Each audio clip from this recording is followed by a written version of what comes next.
setan.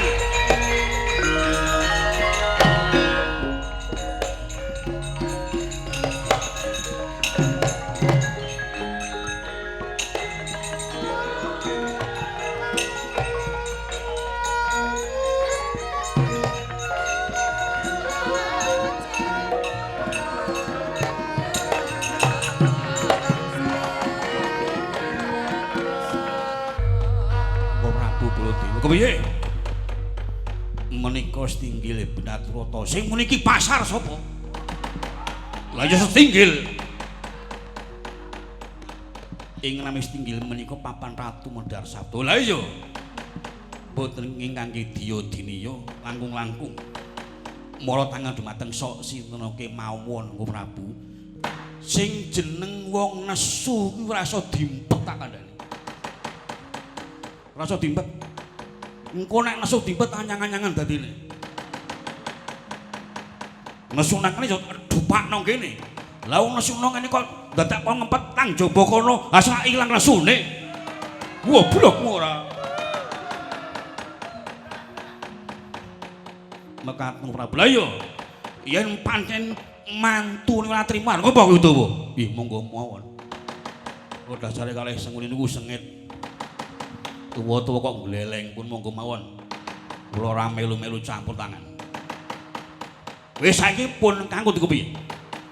Kok Prabu piye? Sak menika Prabu Latri Medal Jawi dipun diraken Dimas Taki supados nututi dumateng Paman Senguni kula katasaken yen to Paman Senguni menika mau ngirim dumateng para wadyabala saking Ngastina. Yo. Pun amit-amit metu njaba tak tututane Senguni pancen mung nggawa Kurawa ngati ora bolot wak tendangane Kurawa. Ing ngantos atus Taki wonten dawuh. Metu njaba Dimas tut uri tindai Prabu Mandura. Gawe tentrem negara Ndrawati aja nganti ana Rajapati ngestuaken dawuh nyuwun pamit Prabu sing ati-ati Pati Udawa. Madun dawuh. Budal nang Pradyabala sing padha gantose Bu. Ngestuaken dawuh nyuwun pamit Kanjeng Diwadi sing ati-ati Samba. Cumadung dawuh. Ingsun Dekna munggah sanggar pamujan menika cita. Monggo nurhaken Kanjeng Rama.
srumah panggah kata kaping prawanda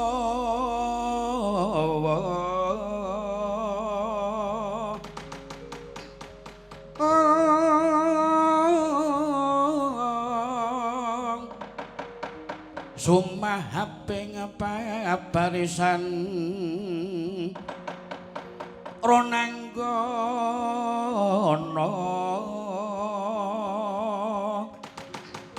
ronanggono gawe gelar sira wang-wang lir makutha majuru jungkuk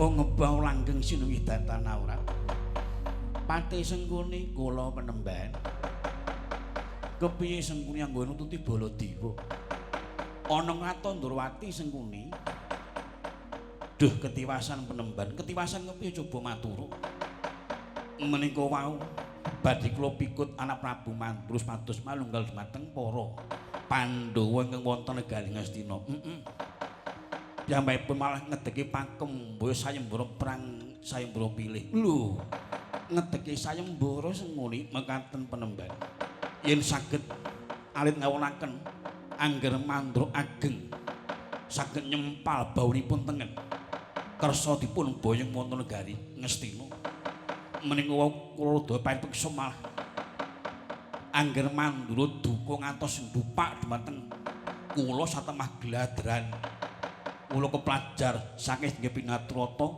lajeng pinanggih sangadya penemban sak menika bela dalah yen ngono Baladewa tetep puguh mekaten penemban tak kandhani ya Sengkuni niatku nang negara Ngastina bakal ngakurake Pandhawa karo Kurawa nanging kudu ana sing tandha tapasta merga kuwi panyuwunane anak Prabu Puntadewa sing tandha tapasta ya kuwi siji Bathara Kresna. Merga Kresna kuwi pengawing para Pandhawa sing pipindhone disekseni karo pamomong Wijiratu tanah Jawa ya kuwi Kaki Semar Badranaya. Yen Baladewane jane ora penting. Sing penting malah kresnane dudu Baladewane. Ya wis yen pancen Baladewa teki pakembaya sayembara perang sayembara pilih ben dilegani karo anakku angkat iki lho. Prabu Sasrambara. Oh iya mengkaten. Nggih, anak Prabu Sasrambara. Wonten dawuh Panuwun. Gandeng Baladewa teki pakembaya sayembara perang sayembara pilih. Aku njaluk gawemu paribasan laku sejangkah. Krimus tetes Baladewa petukna jajalen sepira kadegdane. Tuh, jagat Dewa Bathara ngestaken dawuh. Nyuwun pamit nyuwun tampeng berkah pangestu. Sing ati-ati nggih aja kowe bocah cilik.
papa keprangguling mungsuh bawatnya bentar mulat risang Suranggara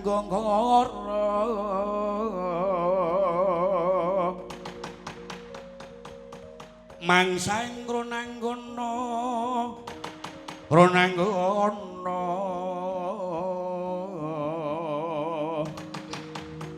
oh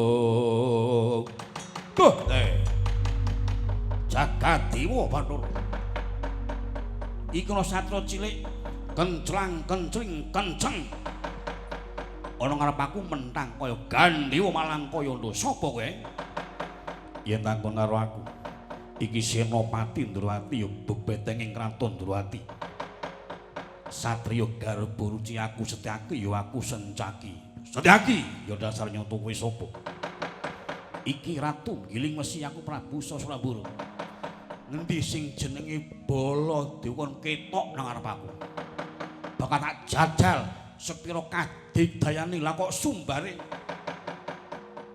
kok iso mutunga sigliken kok iso mbengkahke jagat rasa ngucap rasane pepundhenku kok Prabu Baladewa kowe kelakon boyong marang pepundhenku kok Prabu Mandura yen pancen iso ngalahke Senopati Ndrawati wah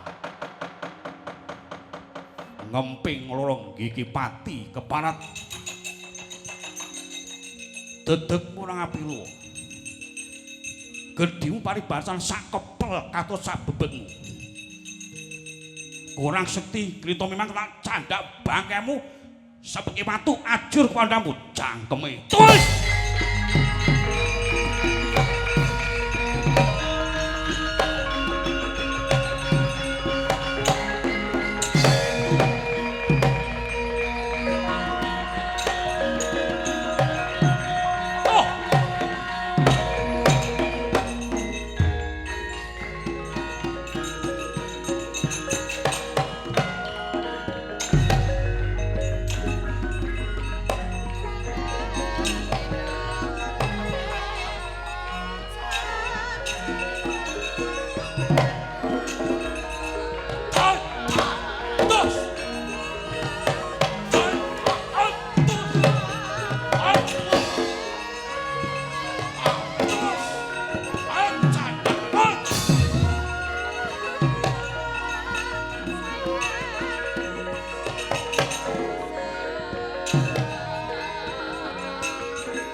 Aja mlayu.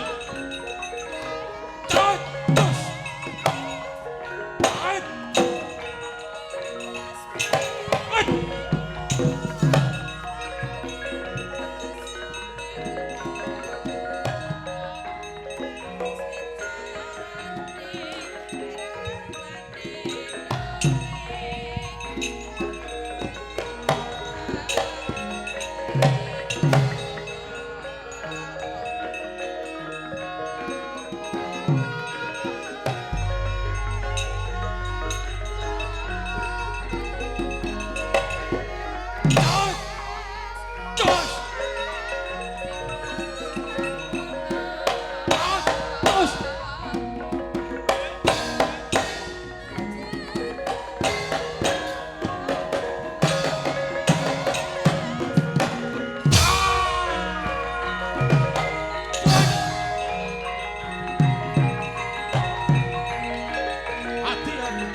Mundur saking ayuda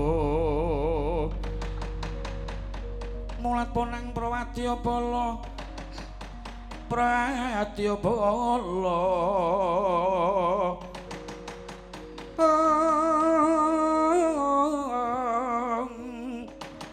Bendhe peri munya mangungkung ing gegana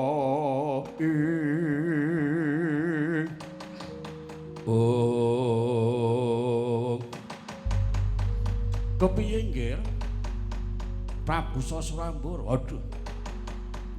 Ketiwasan ro penemben. Ketiwasan kepiye ya? Ing nami Prabu Baladéwa mboten wantun pamakaken banding kemutu. Malah ingkang wonten ngajengan kula menika Senopati Ndrawati nami Setyaki. Piyambakipun digdaya sekti Mandraguna. Menapa klampah pan-pan menika mangke gagar wigar tanpa karya anggenipun badhe ngrangket mateng Prabu Baladéwa. Nggih. Sasrambura wonten dawuh. Aku wis kandha muni piye karo kowe? Yen Baladewa niki ora penting, ora penting. Sing penting kuwi Ratu Ndrawati Prabu Sri Bathara Kresna. Kamangka Galuh Kresna wis ana ing tengah alun-alun Ratu Ndrawati. Wis saiki ngene. Kowe maju ning yen pancen meji kalah. Aja cerak-cerak supaya Baladewa Setyaki ngoyak kowe mengko Kresna tak cekeli. Piye? Wis kono. Adepana ing pancen wedi maring kekuwatane Setyaki. Adepana ning aja nganti banjul kowe Pancakara. Sing pokok Setyaki karo Baladewa supaya ngoyak kowe tak cekeli Kresna. Atos aja pendewan iya.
Nyoto yen pandhita kang hakarya wangsit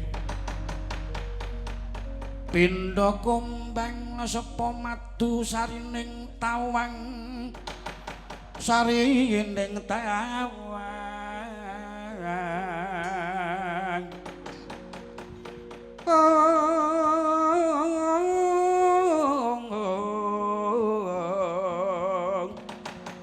mengguliring kasarjanan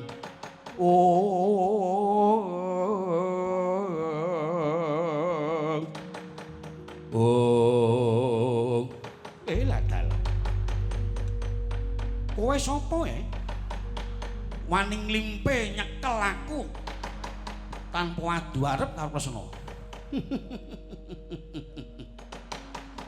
Kresna yen kowe durung ngerti karo aku iki pendhita anyar ngestina aku Begawan Surya Wasesa. Oh kowe to sing jenenge Surya Wasesa. Iya.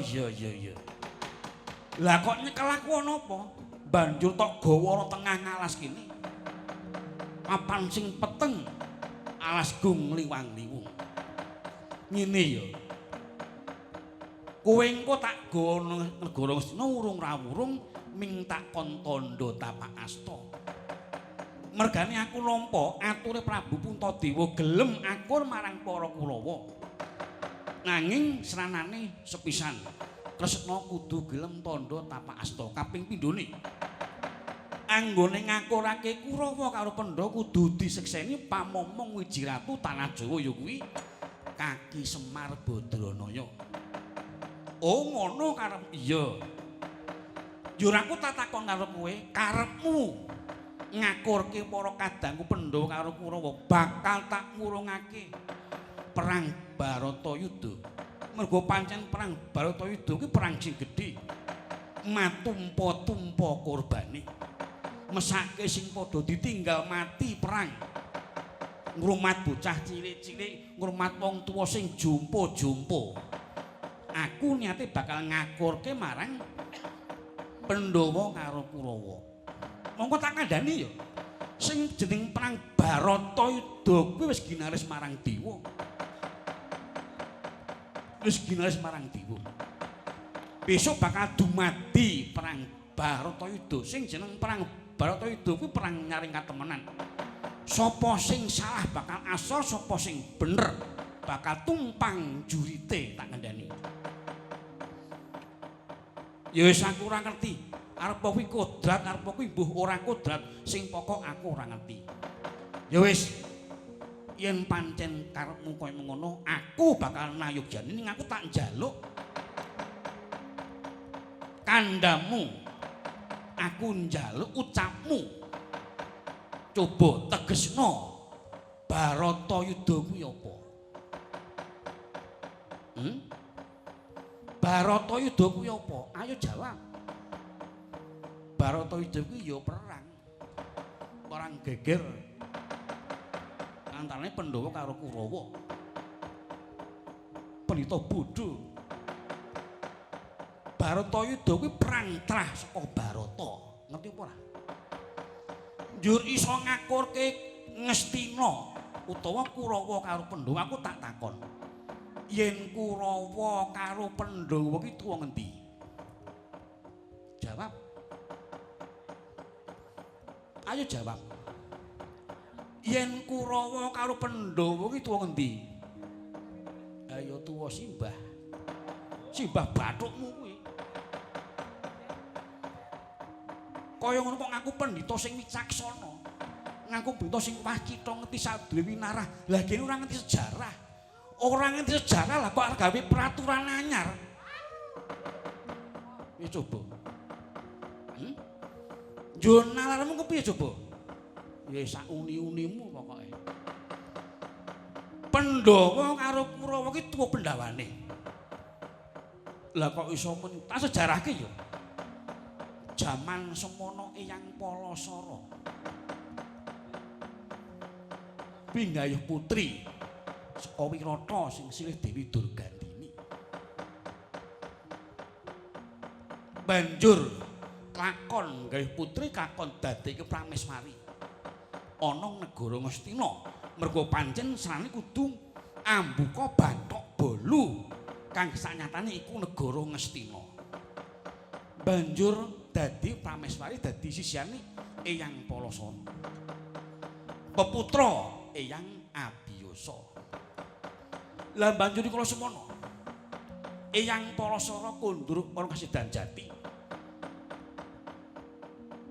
Dewi Durgandini dinehke adine sing jenenge Sentanu. Banjur peputra Astabrata. Banjur Eyang Abiyasa karo Astabrata kuwi nggayuh putri saka kraton Kasiharja sing sejeleh Dewi Ambalika. Sapa sing iso ngalahke Senopati Kasih bakal iso mboyong putri. Sing maju perang ngrikala semono Eyang Abiyasa. Banjur Astabrata tumindak culika manjing ana taman. Etok-etok ngaku yen iso ngalahke Senopati banjur mondhong Ambalika.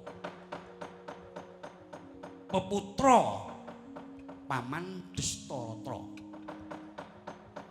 Lah banjur Eyang Abiyasa prisa ing semono banjur sing jeneng Astabrata tekani pati. Banjur Durgandini apa Ambalika diwengku karo Eyang Abiyasa.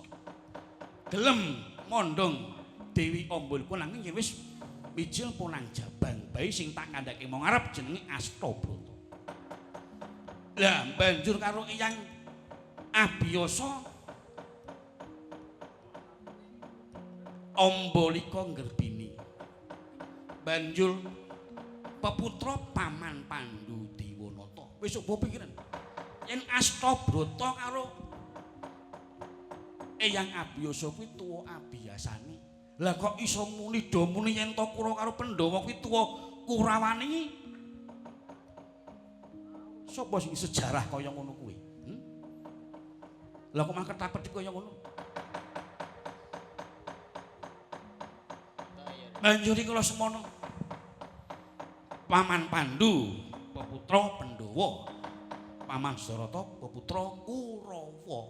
Dadi mung tata gelar kuwi tuwa kula merga saka guwa garbane Dewi Ambalika kuwi sithik Dastaratane tinimbang Paman Pandhu nanging batin-batine tuwa Pandhawane. Lah kok meneng wae? Nyatheti kok. Yo aku tak takon meneh. Gandenge pendhita sing kondhang. Menungso urip ana padha kuwi ngalami alam pitung perkara kuwi alam apa wae coba jawab. Lali ra nggawa bukune aku. Ngono ngaku pendhita lho. Tak kandhani ya. Wong urip nang Macapada ngalami alam pitung perkara sepisan. Alam ponang jabang bayi sing isih ana guwa garbane ibu. Kaping pindho alam ponang jabang bayi sing wis mijil saka guwa garbane ibu. Kaping 7 alam timur. Kaping 4 alam dewasa nuka arang bebrayan. Banjur kaping 5 kuwi alam sepuh. Kaping 6 alam pengimpen. Kaping 7 alam kelanggengan. Lah iya kepiye?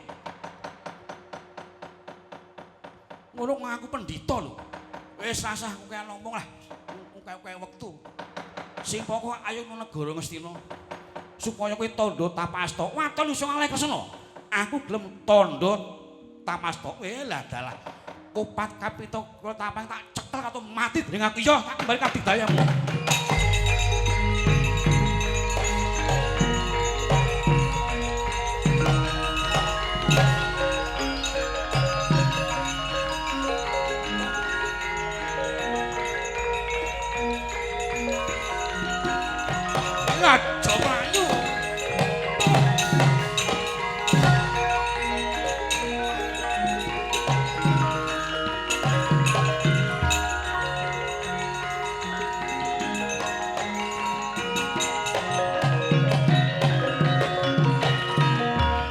Tondo ulinga singgah betatu sang topo began Surya Wasesa sigra mantek aji kang alam aji gelap sayuta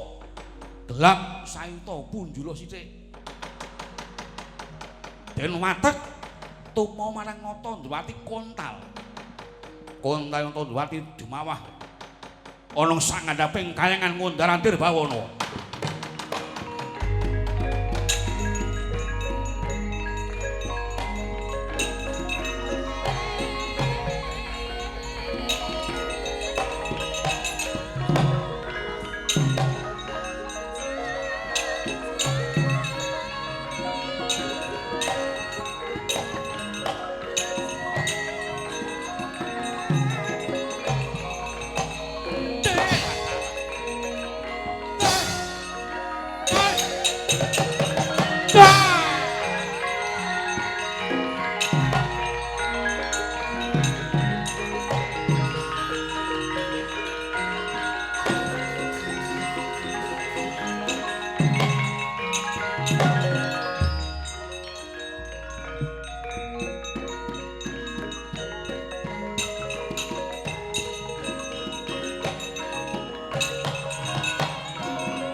Babang sinengkang walik sandang walikat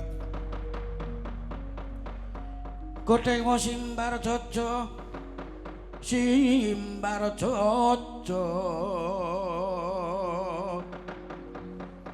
Wang malang wentis nyokang sir Srugal nguwus nyobinatut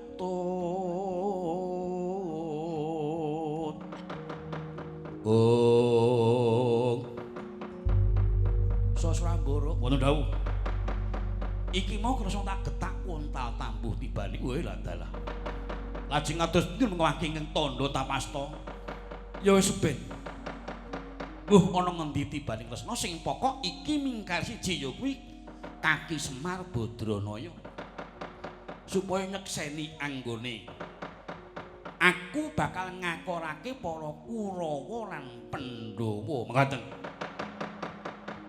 lajeng daipun sangat dipenemban tinggal Natandrawati wis ben Baladewa karo Setyaki mengko ben moyak aku Kakang Astina mengko Kakang Astina tak rampungane tak rapete nyawani Baladewa karo Setyaki wis tak dawuh sengkuni wonten dawuh penemban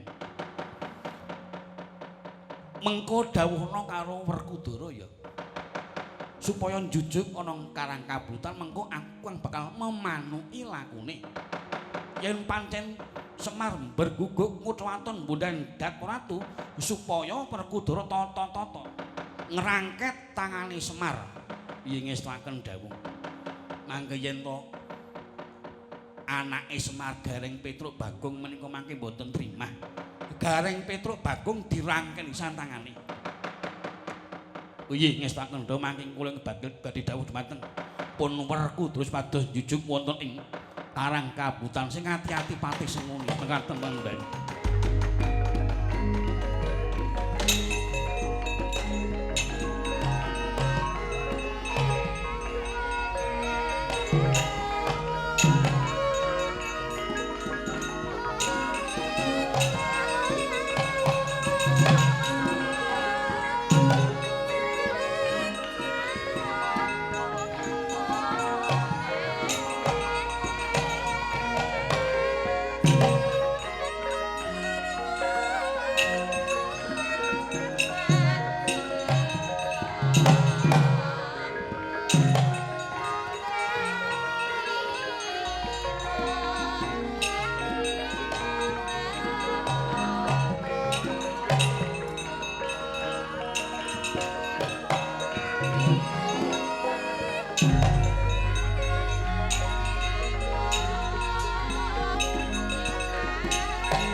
trinenggalan nira mijil mijil saking asta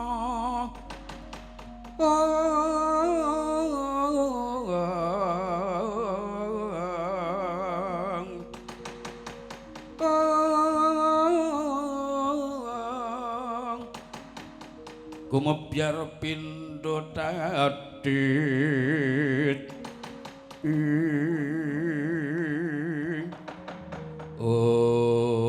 Sedyaki Guru iki mau sing jenenge Prabu Sasrambara Suraketo nang arep mangkaten Gusti kepiye Kakang Patidawa kula mangertos yen to menika wau ing nami Begawan Surya Wasisa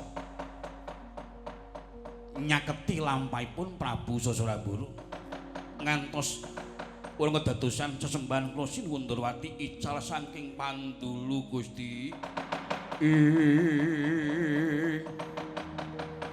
Cumangkahang rasa sumbar lendo bumi gunjing kumaluduk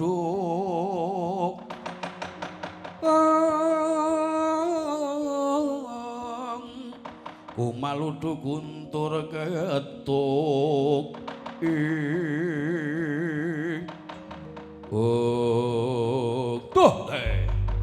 Jagat Dewa Bathara Yai Kresna Langska Pandulu Udawa mekaten sinuwun ya saiki wae Sedyaki ngarepun Kakang tata-tata rumat Anagara Ngastina tak golekani Surya Wasisa aku durung mlega durung lila yen durung iso juwing-juwing batangi Kakang Wasisa ngestaken dawuh monggo kula diraken kula Prabu monggo Sedyaki Kakang Udawa dawuh dijaga negara Ndrawati aja nganti ana kedadian dom sumumping banyu kang isih bakal gawe pitreng para kawula sing tan ngerti dodok seleng perkara ngestaken dawuh ing abdi patamun direken raharjaning klumpang sono mugi tansah kasembadaning sedya mengkono Kakang Udawa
saya telu araras apiyor sorot lintang kanggo medhep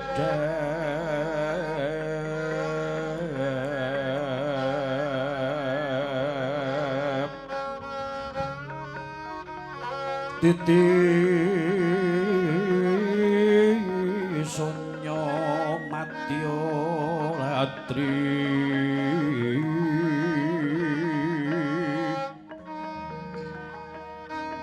lumrang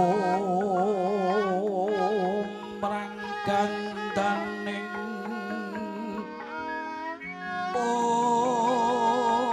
puspita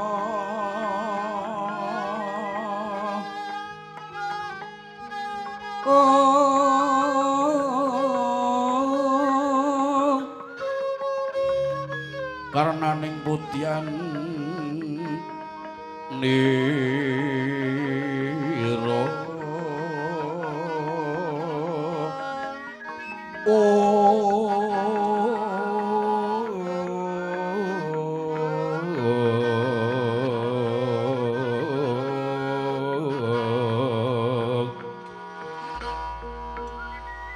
sang tejo warna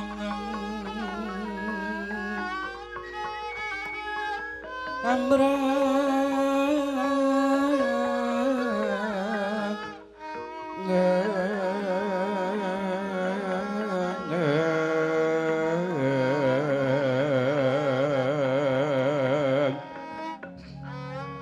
lir kumaraning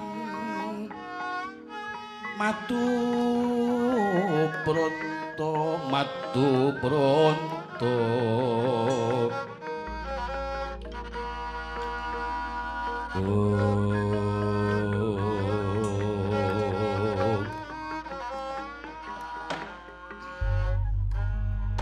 bocah bajang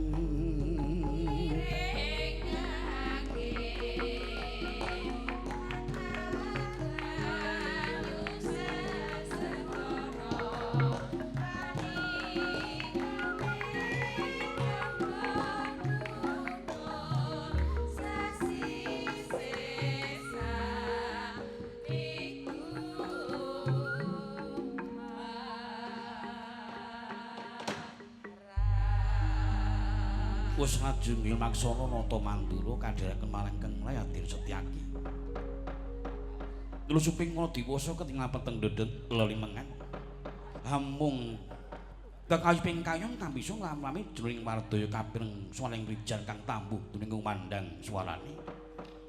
Uga kapireng swaring satu ana candraning pangemrong ing Saradula pengakaing dek saka pangeprating dwi panggo pengaluping Srenggala.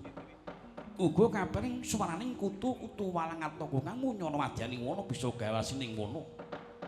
Munggah gurmedha ning jurang. Dateng ngendhat ngene manakung kunjuk rengasane Gusti kang hakar jagat. Ing kono gogrok uling salompo bisa nglaken pangaribawa gara-gara.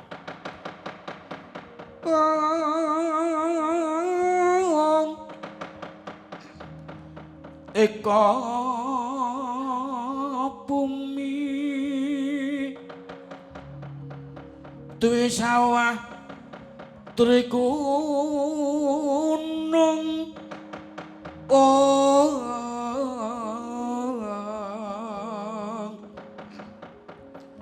catur samudra panca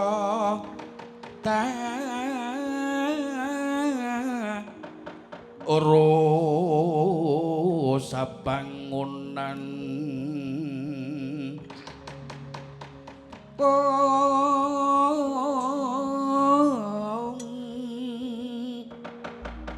Sabta Pandita Astotawang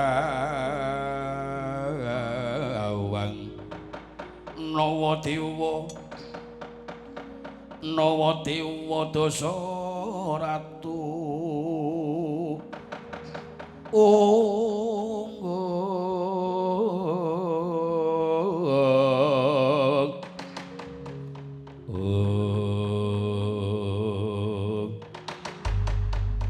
Goro-goro sira padha salika ponang goro-goro sineping ngawonten cinarengan Surapindha Gundala Sasra Gundala gelap sasra sewu kaya gelap sewu muni bareng ing kono hamung kinarya ngurmati Mijira kula Semar sak pranakane ingkang samya gegojikan wonten Ngara Aramba.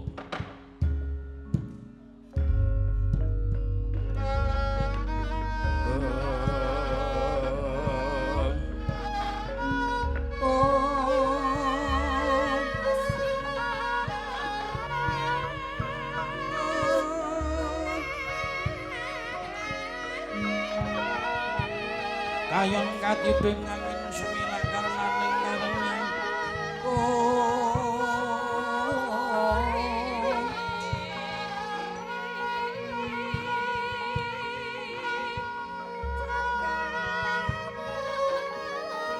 lumrang kandan